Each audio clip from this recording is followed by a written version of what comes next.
Hello and welcome to Code Football. Teams that operate with three central defenders are said to play with a back three. This three-player line of defense is traditionally flanked on either side by wingbacks. These are responsible for pushing forward in attack, but then recovering back to create a back line of five when their team is out of possession.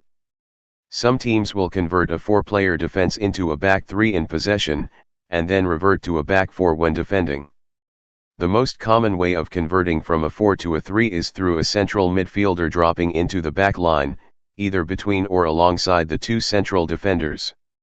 Both full-backs then push forward into the positions that wing-backs would normally take up. Alternatively, a back 4 can be converted into a back 3 with just one full-back moving forwards. The remaining three players then shift across to take up central positions as a back 3. Until the 1920s, two fullbacks made up the defense in the popular 2-3-5 formation used by most teams. In 1925, however, a tweak to the offside rule changed things. No longer were three players needed between an attacker and goal for an attacker to be onside, only two were. It is this change that is thought to have influenced Herbert Chapman in establishing the WM formation, in which an extra fullback was added to form a line of three behind two halfbacks. A back three is often the shape from which teams build from the back, generally with all three players holding their positions in the central lane and the inside channels. The back three acts as support and protection inside the two wingbacks and underneath the midfield line. The middle of the center backs will often drop deeper or move higher to allow passes between the two wider center backs, enabling quick switches of play.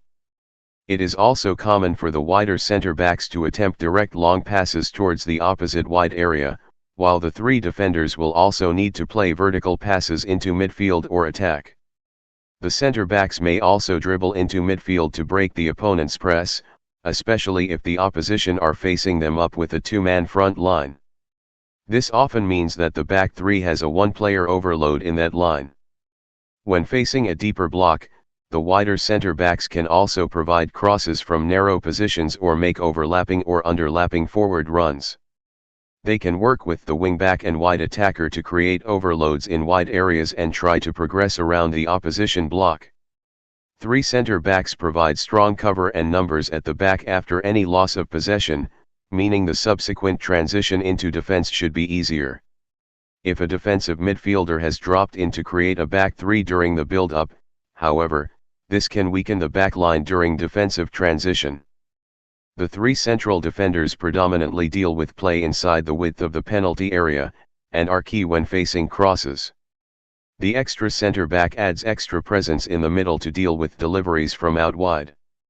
The two wider center backs can move out to defend the wider areas, especially when faced with through balls beyond the wingback on their side. Each of the defenders in a back three will also be required to step forward individually and press the ball in central areas, particularly when an opposition attacker drops or if an opponent breaks through midfield with a dribble. As one steps out, the other two must become more compact, keeping gaps in the back line to a minimum. Lots of coaches use a three-man defense in the modern game. Antonio Conte, with Juventus, Italy, Chelsea, and Inter Milan. Conte has used back three systems throughout his managerial career. With Juventus, his 3-5-2 used supporting runs from the two number 8s beyond the attackers, through the inside channels and central areas. His Italy team played a more direct brand of football, with the wingbacks moving higher in attack and the central midfielders moving wide to support them. With Chelsea, Conte used two narrow number 10s in support of a lone centre forward. The wider center backs regularly advanced into positions alongside the double pivot, from a 3-4-3. With Inter Milan, he mainly utilized a 3-5-2. Three center backs give extra cover and protection when defending, especially in central areas. The presence of an extra central defender also makes it easier to force play away from the center of the pitch. The extra center back also helps deal with opposition crosses more effectively. The extra center back can also improve wider defending in a deeper block, providing cover inside and behind the wing back. Two central defenders are then still able to protect the central spaces if one center back moves out. Similarly, should one of the back three jumps to engage an opponent, the remaining two defenders can provide more cover and support than a single center back could from a central defensive pair. A back three can also provide an extra central passing option in the first line during the build-up phase and wide options for a switch of play. Both of these are useful when trying to beat a high press. With two other center backs present, one can also step into midfield to create an overload or move wide in the opposition half to support the wing back.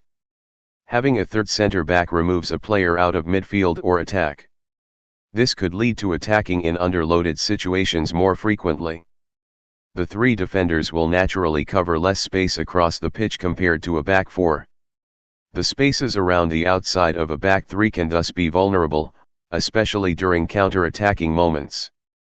This means other players are needed in the wide areas when defending, so the wingbacks have to cover a lot of ground quickly to recover into defense.